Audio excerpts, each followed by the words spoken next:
We're in Montenegro. It's known as the hidden jewel of the Balkans. You can travel 20 minutes and it can feel like you're in a different country. We've been here for the past month and we came here to answer 2 questions. Question number 1, is Montenegro a good place to live abroad as a foreign resident? The weather is good, it's easy to get around, everybody's super friendly. And question number 2, does Montenegro have a place in our Schengen Shuffle Strategy? Baby. If you're wondering what the Schengen Shuffle is, we have a whole video about that, and that would be a great one to watch next. While I attempt to climb the ladder of KOTOR, we're going to walk you through our time in Montenegro. Montenegro is a small European country just north of Albania. Yeah, and the most important thing you need to know before you come here and when you get here is that you only have 24 hours to pay that tourist tax, or you could be fined up to 200 euros. We'll talk about that and visa options later in the video, but first let's decide if it's actually worth coming here.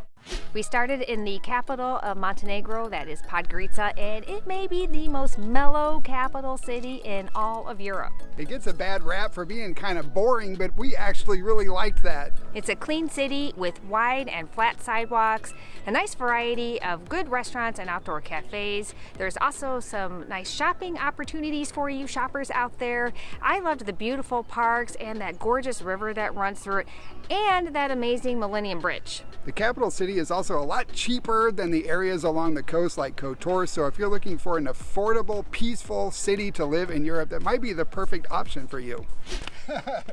This hike has 72 switchbacks and it is a little over 3,000 above sea level at the peak. Yeah, which is a long ways above where we are. It was built centuries ago by my ancestors, the Austrians, and it used to connect KOTOR to the original royal capital, Cetinje, which is on the other side of this mountain.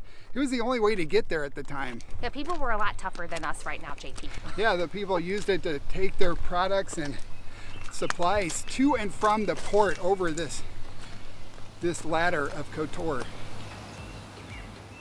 And now back to our regular programming. Let's start with affordability. Here in KOTOR and the other popular areas along the coast, it is more expensive, but that's not really surprising because these are really popular tourist areas and tourist areas always cost more. Short-term rentals in this neighborhood here in KOTOR and similar neighborhoods in this area and in Tivat run around 50 to 60 euros per night for the weekly rate. In Podgorica, you're looking at maybe 30 to 40 per night for a similar type place, so it's a lot more affordable in Podgorica. We opted to stay up on the hill with an amazing view of the bay, and when you have a view that costs more, but it's totally been worth it to have that amazing view, and our hosts were incredible. They live right below us. They made us this delicious dessert that reminded me of my grandma's apple strudel, and they made us a veggie pizza. Now let's talk about long-term rentals, and here on the coast in KOTOR and Tivat, you're looking at around $2 per square foot for a nice place. So some places around 500 square feet will run you around $1,000 per month. Podgorica, on the other hand, is about half that. You can get a nice place for about $1 per square foot. So a 500 square foot place would be about $500 per month. That's extremely affordable. Well, these dark clouds are moving in, so we need to get a move on, and we're going to share some more information about what it's like to live here and all the things like food and transportation. You guys can watch that while we hightail it up this mountain and try to make it to the top before the rain comes. There are a lot of restaurants in the area, but our favorite place was Masala Art in Podgorica. If you're new to our channel, you may not know that we are Indian food junkies, so we always look for a good Indian food restaurant wherever we go. Entrees range from like 8 to 12 euros each. We did the 7-course tasting menu. Actually, it wasn't tasting, it was a full course menu. It was 49 euros for both of us, and the food was amazing. It was beautifully presented, and the service was just incredible. We went there multiple times during our stay. They also have a Masala Art location in Tivat as well, which is equally as good. Are you seriously going to eat a bowl of cabbage? Yes, I am. That is a meal fit for a rabbit. And me. So you mocked the salad, but yet you're eating it. It's actually really good.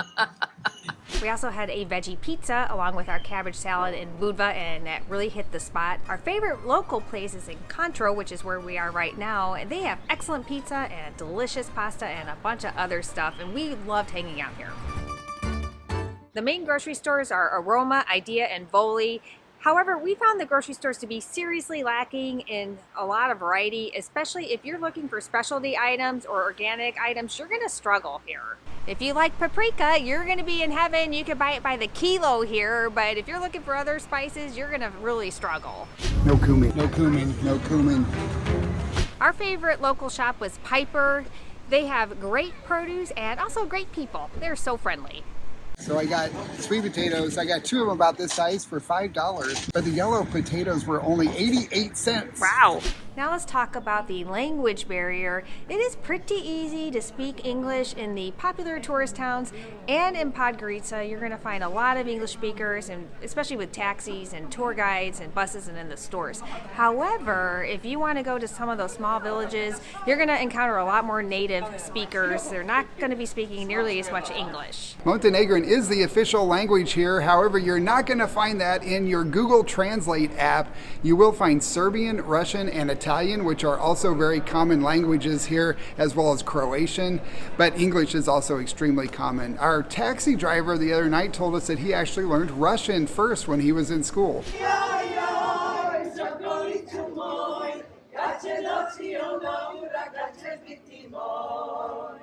They don't have Uber here either, so if you want a private driver, you got to hire a taxi. They're actually really expensive. We paid a taxi driver $50 to bring us all the way from Podgorica to Kotor. It's a 90-minute drive.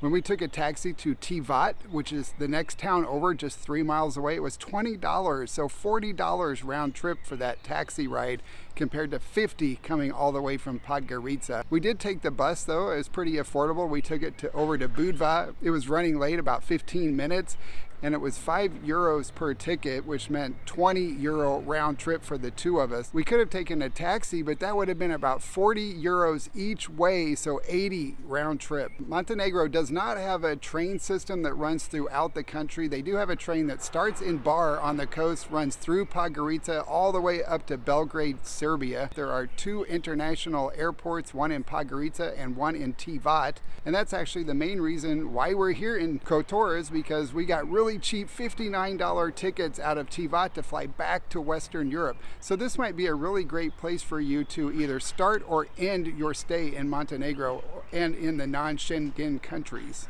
Now that we're full-time travelers, we find ourselves using public Wi-Fi way more than we ever have in the past, and we always use a virtual private network or a VPN to keep us safe online, which is why we're really happy to talk about Surfshark, today's sponsor. Over the past several years, we've been traveling throughout Latin America and Europe, and we use public Wi-Fi a lot in our Airbnbs and hotels, train stations, bus stations, restaurants, metro stations, pretty much everywhere we go, and we always use Surfshark to protect our privacy because they secure our data and our identity by protecting us from hackers, phishing scams, and ransomware attacks. Surfshark never logs or collects our data, so we feel safe knowing that no one is tracking us while we're online. One of our favorite features has to do with the types of shows that we like to watch on Netflix. Just by changing our virtual location using Surfshark, we're able to access different programming in different countries.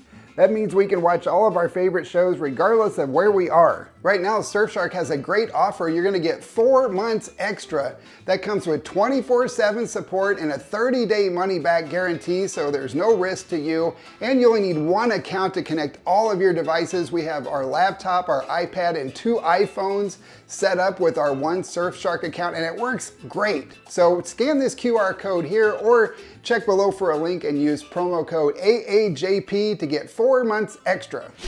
We think we are a little bit over halfway because we are above the fortress, but while we keep going, we're going to show you some of the old town of Kotor. This is a 1,500-year-old UNESCO World Heritage Site. And I just think it's really cool to walk in through that drawbridge and to be inside of this medieval city behind these walls. Glad they left the drawbridge down for us. Yeah, that was very considerate. And we are having such an amazing time. The people watching is excellent. There is a lot to do here if you like to do like some souvenir shopping and chill out at a cafe. You could read all about all the history. There's multiple churches in here and other historic areas and monuments. So it's very, very excited to be here. This is so cool. I love seeing all of the history. And then you look up, you see this old ancient wall, and then the beautiful mountains. It is incredible. This place is like a little fairy tale. The sign said this is an ancient wall with a garbage door, so I can't find it. I want to see where the garbage door is, because I guess they used to throw their trash out into the sea from this door. Amelia, I think the garbage door is below us. Oh yeah, that's right. I remember we walked down through the other side. Yeah, we thought it was the way into the city, but it's not. No. You would not be my first choice for archer defense. No, I need a step stool. It is so cool to be standing up here and walking on these walls, even though I can't see over very well in some of the parts. But the views are amazing. You've got the bay, and then the castle and that wall. I don't understand how on earth they built that. It is just mind-blowing. So in the old town, people still do live here. This isn't just for tourism and restaurants and shopping. You can tell because you can see people's laundry hanging up. I think whoever lives there really likes black. JP, I wonder if that's a Scoter mask. Could be. Looks like one they would make. It does. It's gorgeous. Kotor loves its cats. The cats have been living here for centuries. They used to have a job, which was to rid the town of rodents and other vermin and pests. But now they just get to sleep all day, and they are well loved by the community, and they're also a symbol of prosperity and good luck. Well, we just showed you the cats of Kotor, and now we're showing you the goats of Kotor. Well, that guy's walking right through him, so I think we can be brave and do the same thing, Amelia. Yeah, I think they're used to people. Yeah, they seem very friendly. At what point does the switchback become a trail? This is a very long switchback. The fortifications of Kotor and the fortress are below us. We can see them behind you guys. And we hiked that a few days ago. It seems to be one of those things that all the tourists think they have to do, but is it really worth it? We looked online, so we were prepared to not pay anything for this torturous trek up these 1,350 stairs, but they changed their policy 2 years ago, he said, and they haven't updated their website. So it's 15 euros per person to walk up here right now. We're here in mid-April, and we honestly thought it was free for us. Yeah, the old information said it was 8 euros, but that was from May to September. But like he said, that it's old information. Yeah. And obviously, we still felt the need to do it because it looks amazing. And, you know, I like a little bit of self-imposed torture. Imagine carrying your groceries up this hill every day. No, thank you. Although I'd have really strong legs. To forget that this isn't just a fun hike to do now for tourists. It actually was a functional fortress, complete with archery slots. Yeah, fetch me my bow. It's the middle of the church. So we're halfway up. We're almost there. Good, because I just about had it. We did it! I think this is the top. Yes. Close enough. We're at the top. What do you think, JP? Is this going to be our next hike? Yeah, I don't know. It's a steep one. I think that may be a little bit too much. It looks flatter than this, though. It does. More switchbacks.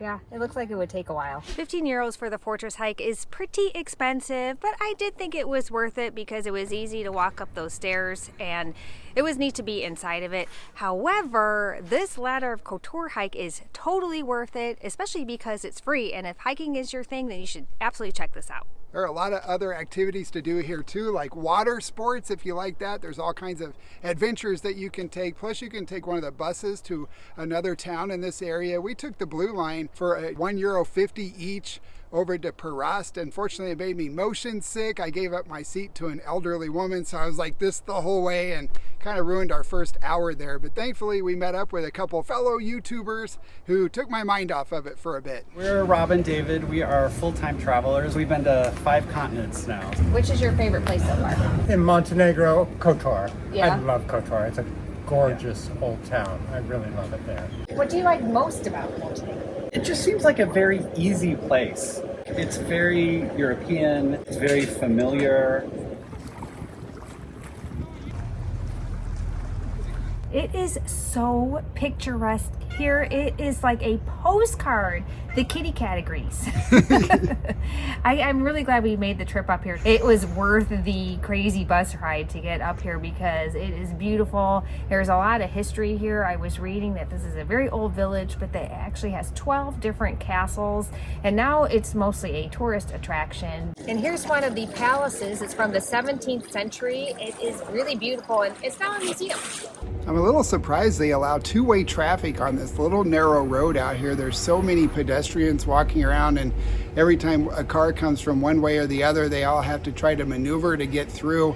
Seems like at a minimum it should just be a one-way through here, because there is a bypass up above here that they could go two directions. It's a nice two-lane road, but this is kind of crazy what they've done back here with the traffic. And there's golf carts on it, buses, cars going both directions, motorcycles. It's a little treacherous to walk through here, and it's kind of a hassle. What did you find, Amelia? It's just the whole thing is just so cool. I feel like we have stepped back in time, and like we're in some sort of cool European movie. Watch out, there's a chamber pot. That's not funny.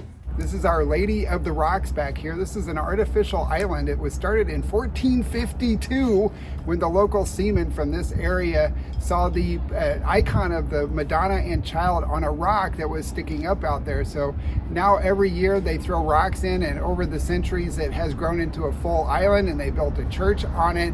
Pretty fascinating history. You can take a boat ride out there too if you want. It costs €5 per person. The other island is a natural island. The monastery was built on it in the 12th century. That's almost 1,000 years ago. Had enough of the stairs?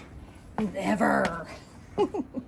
We were gonna have lunch at a restaurant over here, but we looked at the menu and the salads were $18 to $23. So we opted to just sit here on the bench and have our delicious sandwich that we brought with us next to this awesome cat. It's really cool to see all of these little villages lining this bay. They're actually quite a ways away from here, and it makes them look like they're miniature from this distance.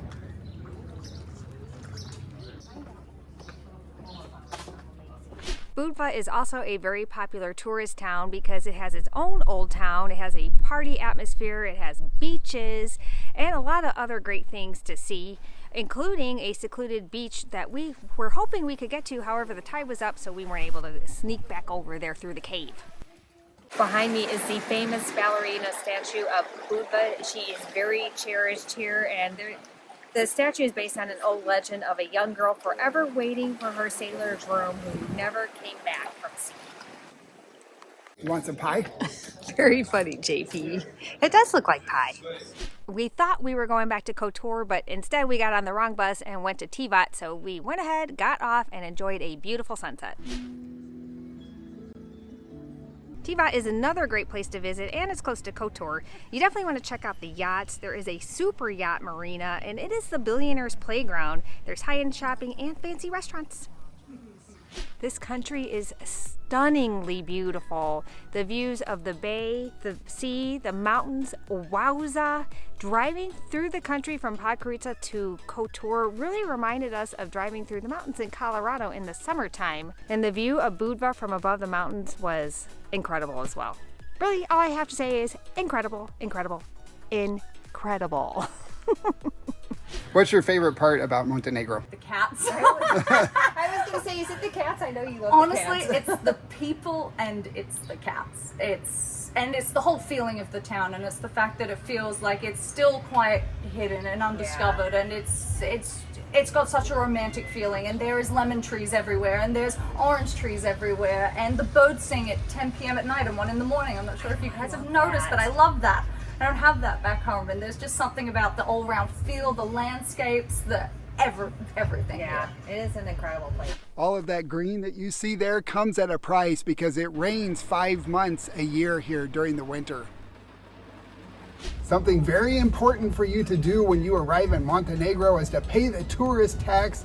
In cities like Kotor and Tivat, it's €1 per night per person. It's a little less in some other areas though.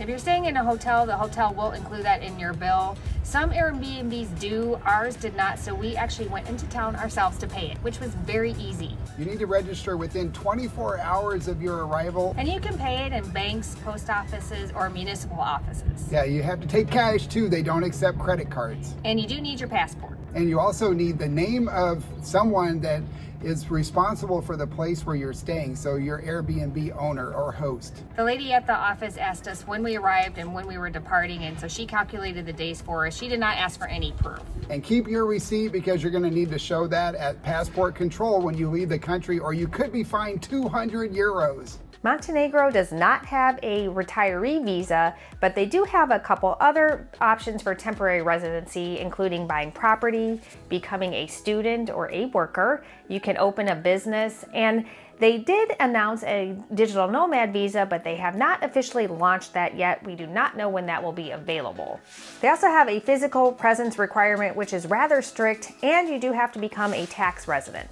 Montenegro is not known for having great health care. They do have a free public system and they have a for-pay private system. And like most countries, the public system is underfunded and the private system has seen a lot of improvement in recent years since we didn't have a need to use a healthcare system while we were here. That's all I have to say about that. We made it to the top, the old fort of Kotor. Woohoo! Yay! Now we're going to answer the two big questions before we eat our sandwiches. The first one was, is Montenegro a good place to live abroad? And we're going to have to say no, unfortunately.